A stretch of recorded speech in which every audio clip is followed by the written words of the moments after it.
曾經咧，我聽過個前輩講咧，招聘咧唔係月做，其實係日日做，每一刻都要做。因為咧，其實人才咧絕對係揾到個啱嘅人才，絕對唔容易啊，亦都惜才愛才啦。而當中啦，咁其實透過今次呢一個獎項咧，都可以見到啦，喺各行各業裏邊咧都有好多嘅人才之餘，其實咧我自己覺得呢個係一個好好嘅 platform。City Good Jobs 本身已經係一個好嘅 platform， 去融合咗唔同嘅各行各業咧，大家可以互相取經，甚至咧會唔會有一啲嘅合作產生協同效應？而今朝咧我都提出過，其實咧都係一個正相鄰嘅一個協同效應。咁佢見到咧呢個獎項咧嚟到第4年啦，其實每一年嘅公司有一啲可能係新嘅得獎者啦，有一啲咧係過往已經係非常優秀。咁我覺得可以咧互相取經咧，大家咧共同進步㗎。咁 So now we are going to have another speech for today. We are going to invite our guest speaker, Chief Strategy Officer of APJ Global Employer Branding Advisor, Universum, Ms. Rachele Focardi, to the stage. With rich experience in employer branding and talent strategy consulting, Rachele will share with us her insights in talent attraction and recruitment marketing. Ladies and gentlemen, let's welcome Rachele.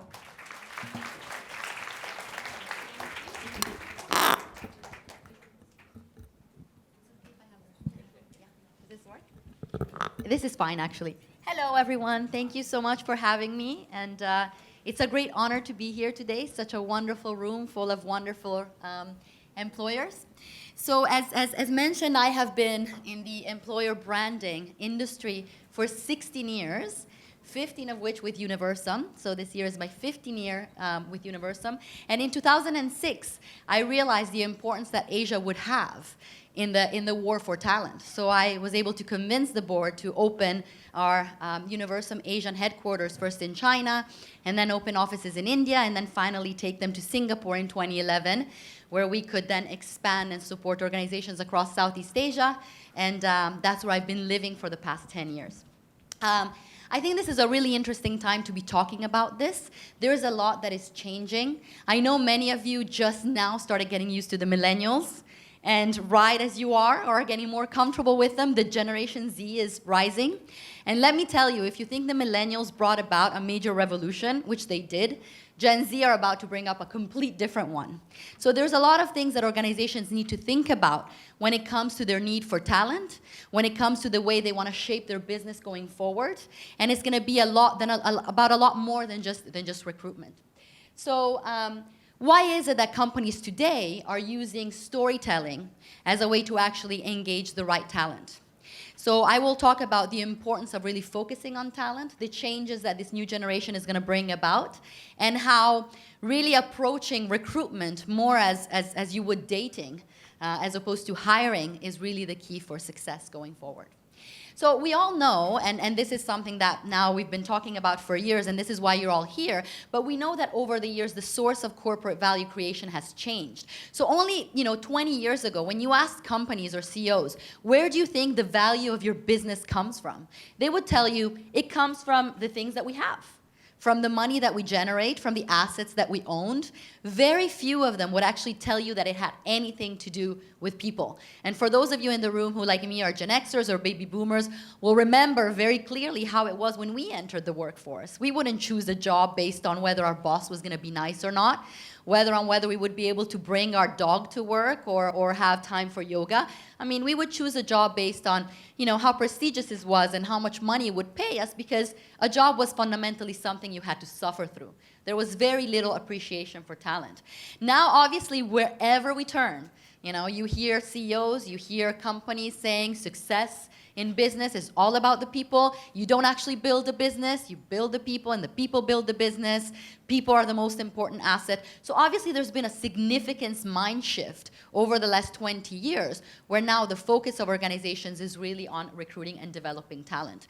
Despite this, when you look at data from pretty much any source out there, this comes from the PwC study, you see that CEOs are extremely concerned about the availability of key skills. So despite now everybody realizing that talent is critical, when you ask them what they're mainly concerned about is the ability to actually hire people to fill and fulfill the need of the business. So all of a sudden, it's on every CEO's agenda. I've been coming to this part of the world now for 15 years, talking about employer branding, advocating the need for companies to transform their culture to be able to accept and engage and retain the new generation. And now, I mean, you can see that it's a major struggle. It's becoming very, very critical. And companies all of a sudden call me up and say, we got a call from our CEO. We need to do this employer branding thing now. We're struggling in recruiting the right people. We're not able to retain them. So it's become, very critical. On top of that, by 2030, most of the world's largest economies will face a serious workforce crisis. And I'm not going to sit here and talk about demographics, but you have markets like Hong Kong, like, Japan that have a shrinking labor force. You have markets in Southeast Asia with, a growing labor force of young talent. So lots of demographic shifts, baby boomers staying in the workplace and so on and so forth. And then on top of that, on top of the fact that companies are concerned about being able to get the sheer numbers, then you have the difficulty in recruiting people with the right skills. And when you ask companies, what is it that you're really looking for, you find that a lot of the skills that have been outputted by Asian universities are no longer the skills that are needed. All the technical skills that universities in Hong Kong and in Singapore have been outputting will be replaced by AI. So now what companies are really looking for is those skills that are not taught at universities, which are creation and innovation, leadership, ability to culturally integrate, operate across borders, ability to make sense of information, and all these things. And that's even harder to find than just talent that comes out of schools. On top of this, if we look at Asia, we find that in the context of the world, Asia is actually the most challenging region and the biggest headache for any CEO.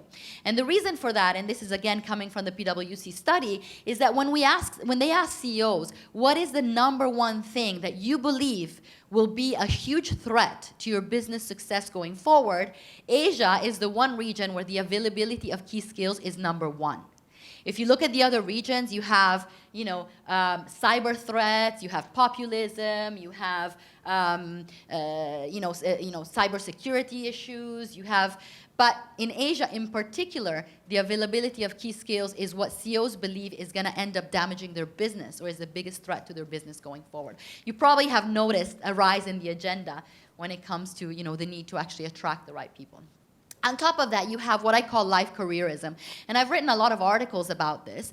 But basically, like I said, back at the time of baby boomers, work was something you had to suffer through. I don't know how many of you have watched that 70s show. It's an American sitcom.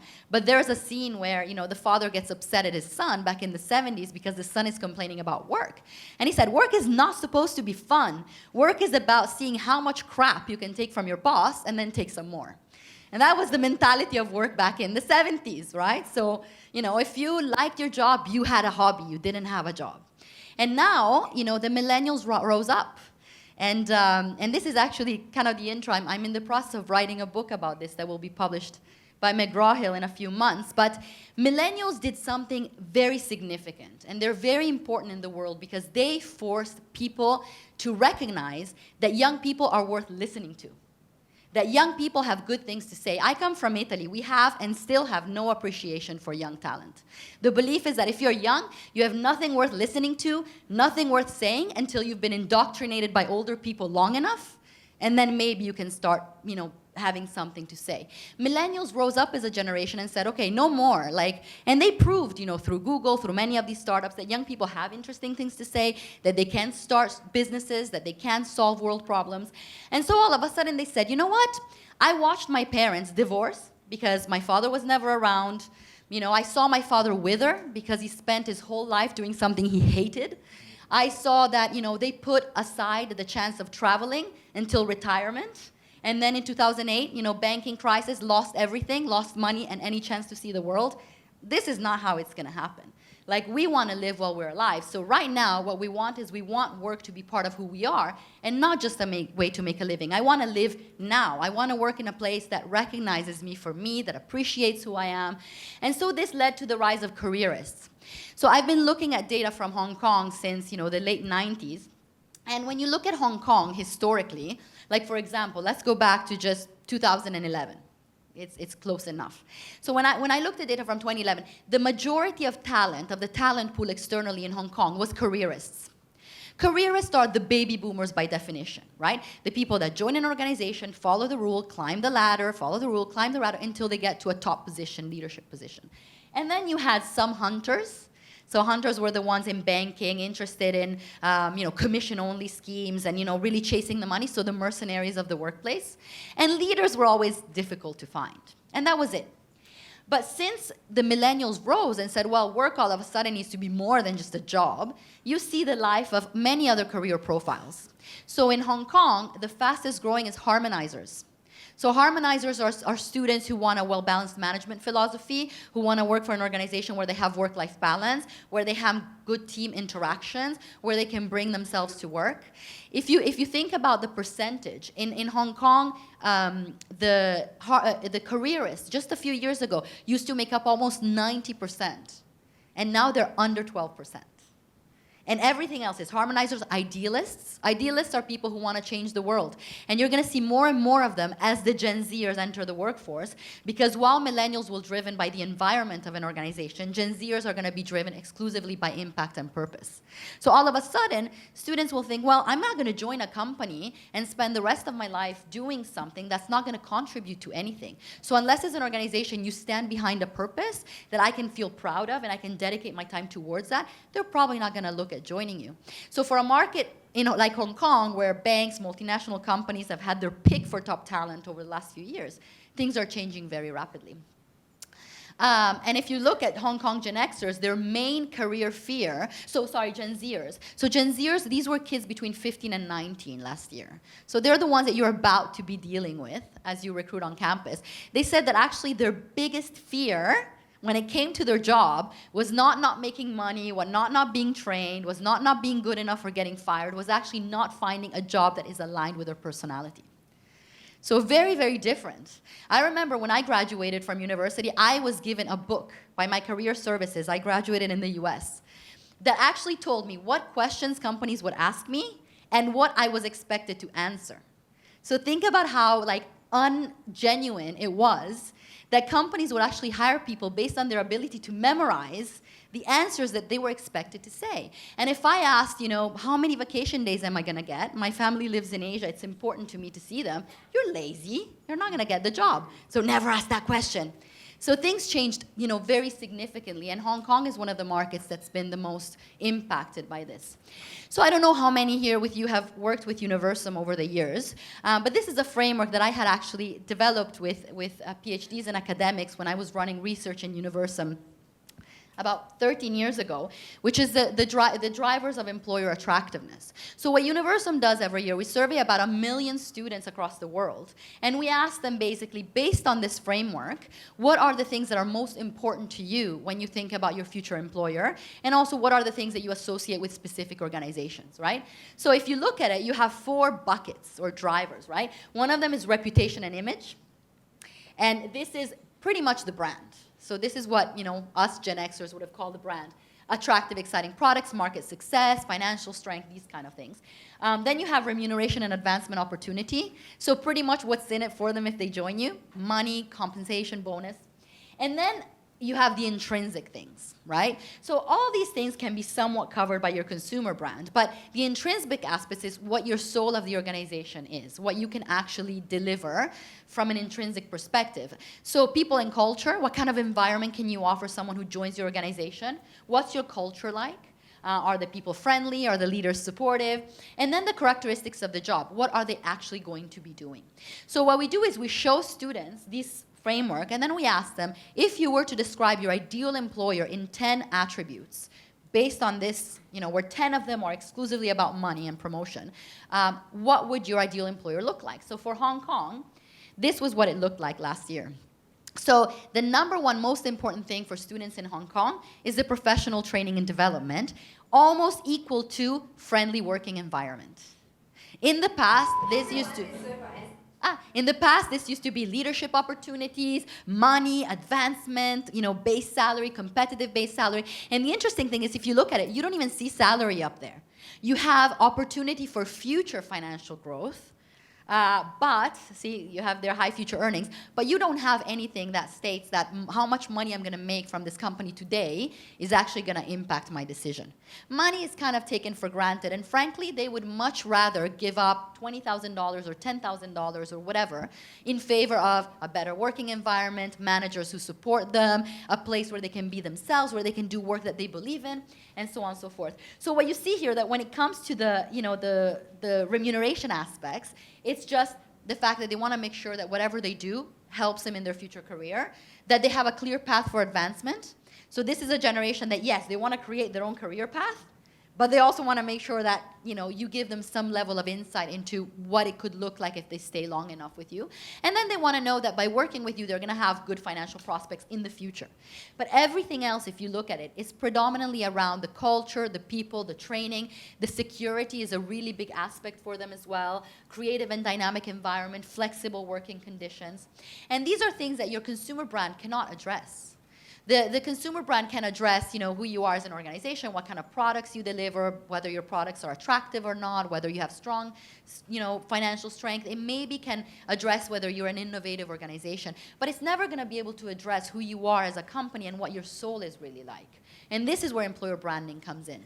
So in the past, when job was just a job, a cool consumer ad campaign that shows that you were the #1 in your industry would be enough to hire the best talent because, it was prestigious, they get the best money.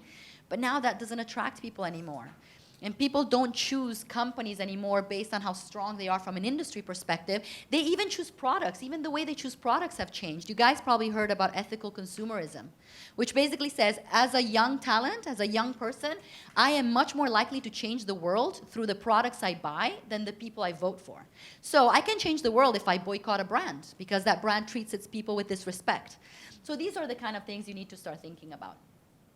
So in this landscape, employer branding becomes extremely important. We know that all employers have an employer brand. Something that always blew my mind, I had a big presentation, a few years ago in Singapore, and I had about 100 companies in the room. And I said, how many of you have an employer brand? And I had only like 2 or 3 raise their hands. And I said, that's wrong. Every single company has an employer brand. Whether they actually work on it or not, there is an opinion somewhere about who you are as an employer. Behind, after working hours, your employees get together and they talk about who you are as an employer. That is your employer brand. So whether you manage it or you don't manage it, you have one.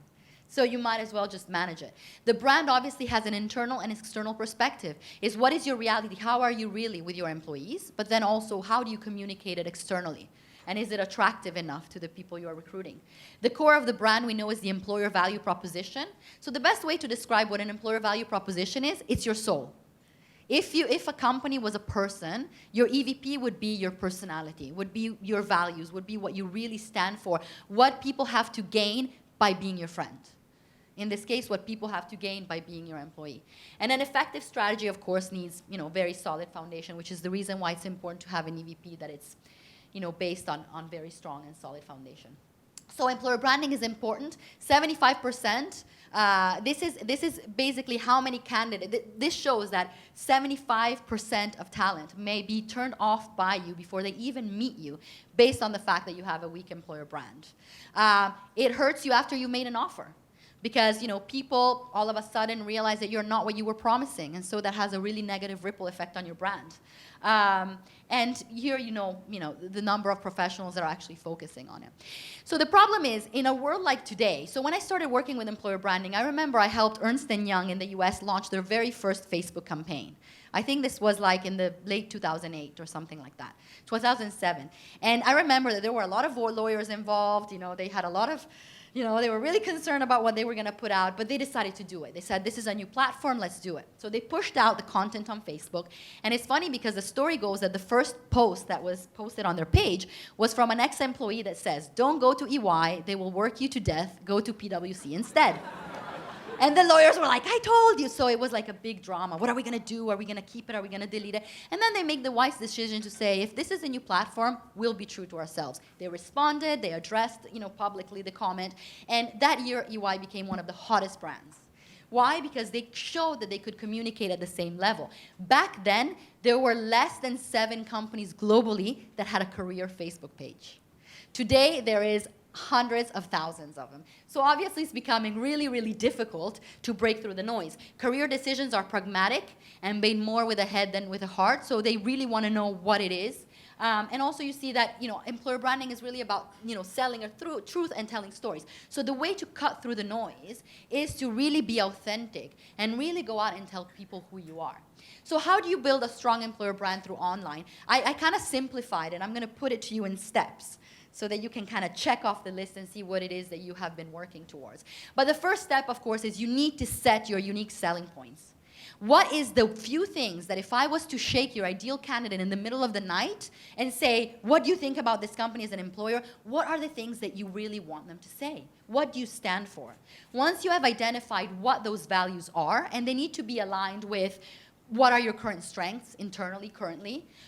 Is it in line with your, values? So it needs to be sustainable. It needs to be attractive externally, obviously. It needs to be credible. You can't talk about something that nobody will believe, no matter how real it is. And then it needs to be distinct. It needs to set you apart from your competitors. Once you have defined that this is my value proposition, this is the soul of who I am, then your next step is to localize your EVP by geographies and function. And this is an idea I actually got from Carrie Ann from HSBC many years ago, when she was saying, well, localizing an EVP is like dressing a doll. For those of you who work with multinational companies, you know the heartache of saying, well, we have a global EVP and we get all this material from global, but it doesn't really resonate here. They don't understand that Hong Kong is different than China and it's different than Singapore, and we need to localize. And so how does that work? So the core of the EVP is always the same. And Carrie Ann years ago said, it's like dressing a doll.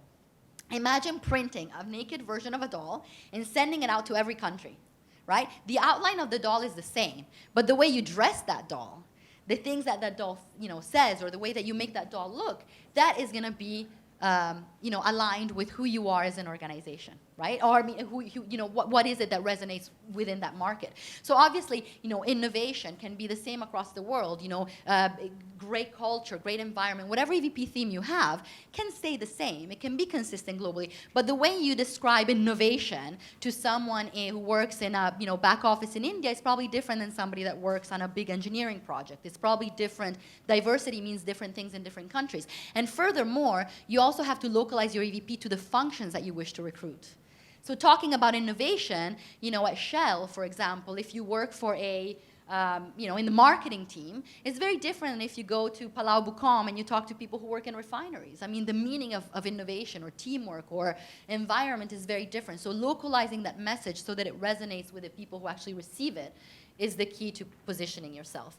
Then the next step, of course, is be where talent expects to find you. I mean, if there's any doubt in this room about whether you need to be online or not, you have to be online. As much as you hate it, most companies are afraid they will open the Pandora's box. You need to be online. I mean, if you look at Facebook, it's the third largest population globally after China and India.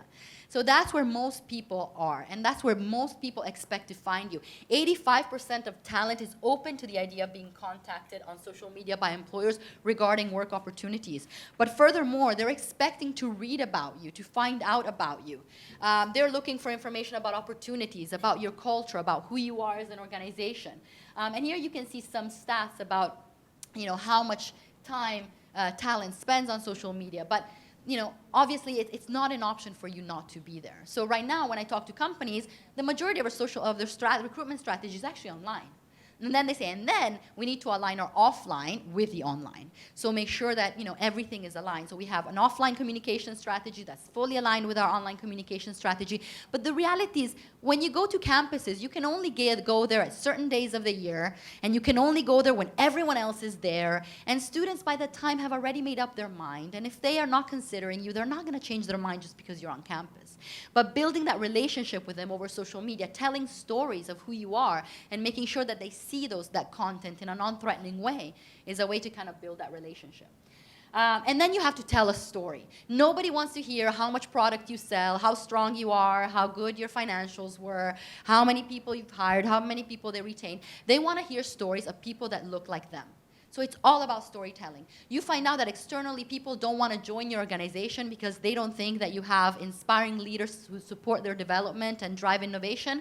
Get a story of someone who works in your organization, who graduated from that school, who can tell the story of what an amazing leader he encountered when he first joined, and how that leader helped him develop through his career, and how he's been able to be innovative through the work that he did. And this is how you get talent to start changing their mind. The content that you share, it needs to be genuine. Talent today prefer a selfie video, a selfie photo. They don't like the whole crafted, super advertising looking content. They want genuine stories. They want, stories that are, data-led.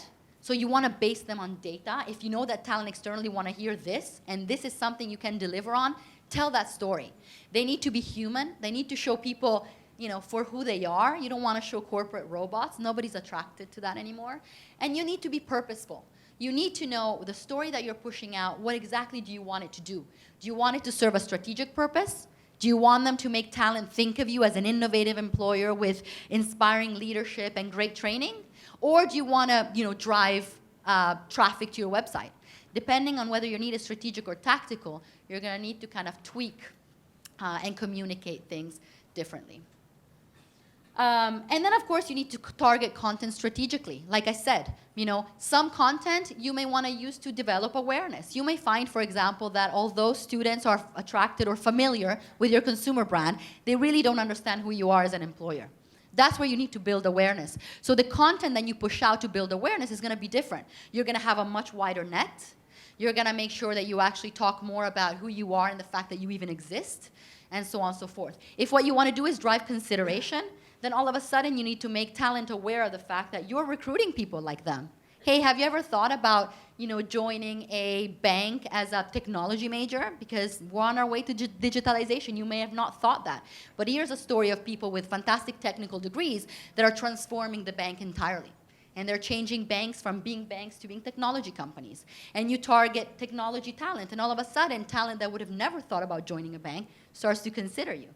And then if you want to drive desire, you want people to not only be aware and consider you, but you want them to really think that you are the ideal person, what you would do is you would look at data-led. So if I'm a bank and I want to attract technology talent, I need to find out what technology talent wants.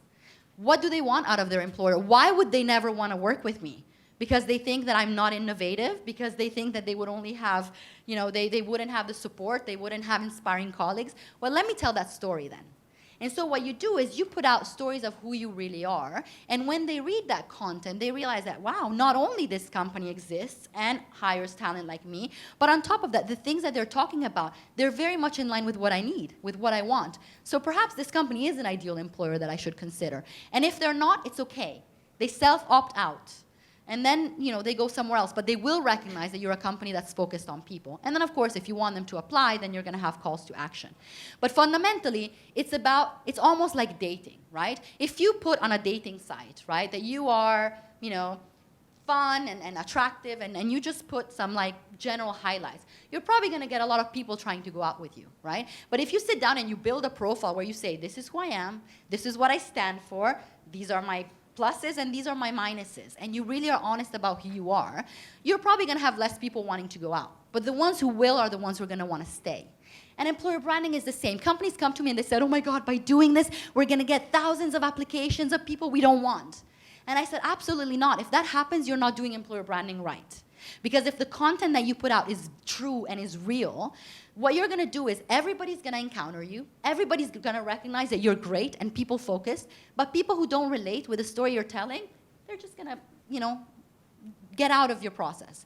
But the people that really do relate with that message are the ones who are going to attract. And that's how you can actually manage to be more strategic with your recruitment and target people based on career profiles. I want more idealists now. I want more harmonizers. I want more entrepreneurs. Through storytelling, you actually can attract the type of people that you need.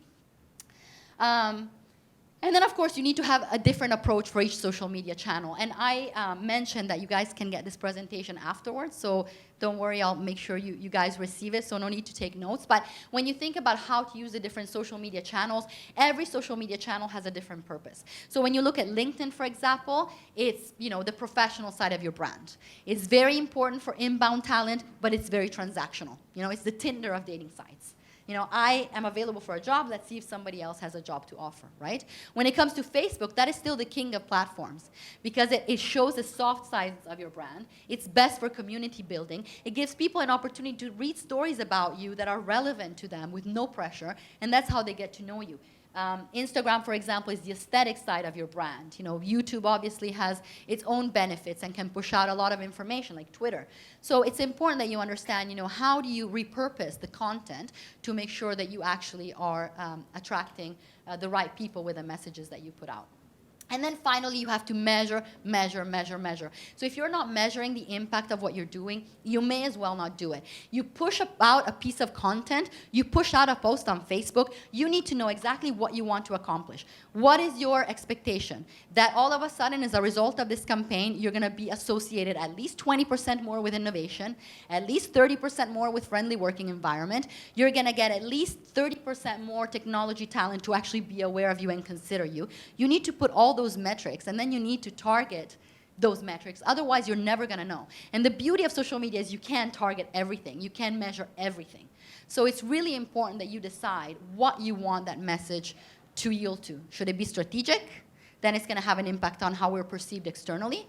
Or should it be more about tactical or tangible? We need these many applications or these many things. And then you need to see also the impact that all this is going to have on your business. Once you do that, it's a no-brainer whether it should be something that the company should invest in or not, because it's always going to yield more than it costs. And the other thing that's interesting is differentiation. So 54% of surveyed HR leaders believe that differentiation is the biggest challenge. Yet look at these campaigns. You ready? So, a world of opportunity. And all of a sudden, Bank of America, Citi, HSBC, all have the same tagline. And it blew my mind. A few years ago, I was doing an event here in Hong Kong where I showed logos of 10 companies, and the 10 companies were in the room. And then I showed the employer branding tagline of all 10, and then I said, guess which one is which? They couldn't recognize their own because they were all the same. So how can you possibly convince talent that through you they're going to access the world of opportunity if everybody else is making the same exact promise? Making an impact, same thing. All of a sudden, it all became about impact with the new generation. So every ad campaign out there was all about impact. Make an impact, make an impact, make an impact. How easy is it going to be for talent to believe that you're actually true about it and you stand behind it? It's going to seem like something everyone else is saying. DNA and innovation, when that became a big buzzword, at the same time, concurrently, most companies also had the same tagline. So it's really important for you to do employer branding right. Another thing that companies do, they use, the diverse, stock imaging that looks so fake. I mean, this guy, look at that. It's the same guy. Literally the same guy in 3 competitors' employer branding ads in the same country. Like, it's crazy. And I wonder sometimes, I'm like, who does this stuff? So obviously, be genuine. You would much better put a face of someone that's real than put in stock imaging. But be careful, because these things can actually damage your brand for an extended period of time. So good employer branding looks more like this. It's stories. And again, you can read these later, but this is just stories of people, selfies, images of team working activities and things like that. The best thing you can do, is give your employees a selfie stick and tell them to go and take pictures around the office. That's going to have a much bigger impact than any of those other things. And then the next one is don't be shy. And I know that I'm over time, but if I have 1.5 minutes, I would just like to show you a video. This is something that is very Singaporean, okay? So it may or may not relate with the culture here, but this was OCBC, a bank in Singapore, obviously quite conservative and traditional bank. And after embarking on the employer branding journey with us, they realized that, hey, this stuff actually works. So against, my surprise, they got permission from corporate comms to actually do and launch this video. And this was a video they used for recruitment. It was a very low budget video. And I can give you the stats later on how quickly it went viral, but it went absolutely viral in the first 2 hours since it was pushed on the internet. And there were about 900 comments immediately afterwards of people saying, oh my God, I want to work there now. They seem so cool. Tagging people, tagging each other. And this is just an example. Like, don't be shy. Like, go out and have fun with it. I don't know if you guys know who SGAG is, but basically they're kind of guys that do videos online and they kind of spoof and make fun of people. So they actually hired someone from SGAG to pretend to run an engagement survey with their employees. And this Hi is everyone, this is from SGAG. So OCBC HR has invited me to go down and conduct a fake employee engagement survey. I'm going to be trolling everyone, so I hope it's going to be very fun. Let's go! Hi guys, I'm representing the OCBC HR department. Yeah, so don't mind that we're recording case for like training and quality purposes. And whatever you say may or may not affect your year-end bonus. So on a scale of 1 to 10, how happy are you with your job? 9. 9. 8. 11. 10. 10 is being the most unhappy.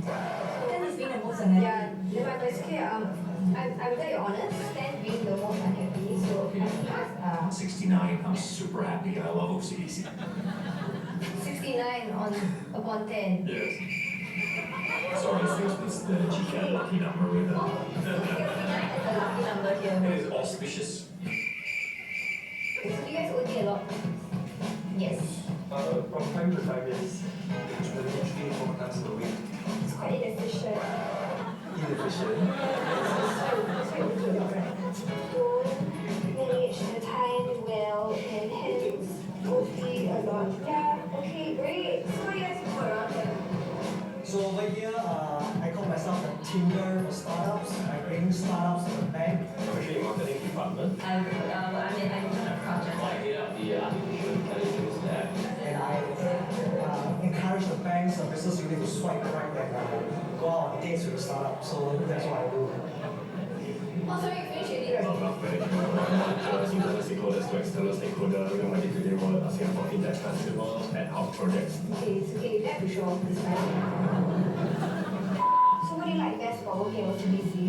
And it's a fun place to come and yet at the same time, look at the culture here, we're just like friends working with each other. It's about the people here. We family-oriented company. This is my first job since I graduated. I've been 13 years. The bosses let us innovate and try new things. Really all. Okay, very important. Must have good food and must have good coffee. So definitely the coffee. How about you rate your boss on a scale of 1 to 10? 10, okay. Honestly, Honesty, great, okay. he knows his stuff and he does his work well. Never have to worry about what he's doing. And do you think you deserve a raise? Definitely. I mean, I'm being honest here, right? Right, see. Oh, there's free money.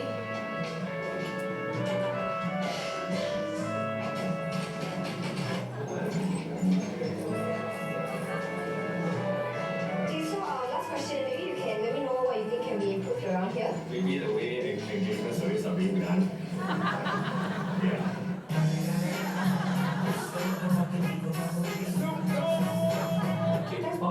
May decrease. Thank you.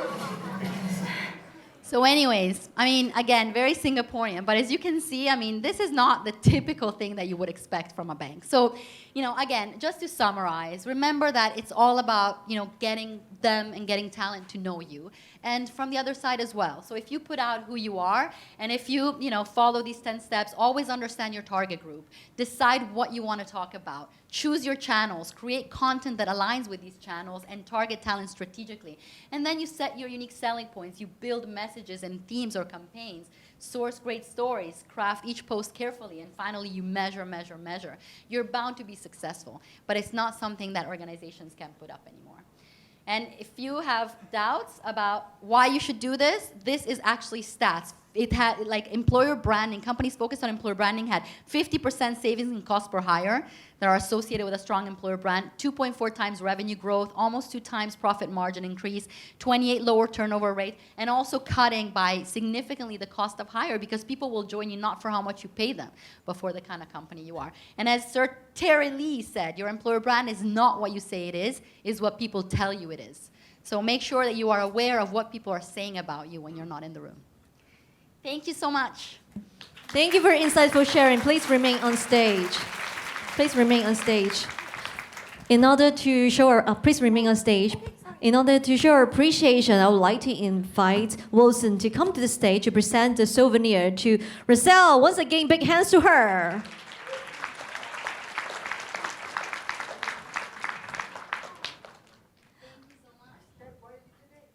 One step to the right, and then have a look to the center to have the best photo. 咁嚟緊呢，我哋第一部分嘅環節咧，暫時告一段落。咁嚟緊大概有15分鐘嘅 refreshment break 嘅，睇睇大家啦。如果有啲貴重嘢咧，記得拎走啦。咁一陣間咧，我哋15分鐘後再見。咁喺我哋嘅場外嘅位置，其實都準備咗啲精美茶點俾大家嘅。Thank you very much and please be seated. So now let's go have a tea break and see you again after 15 minutes.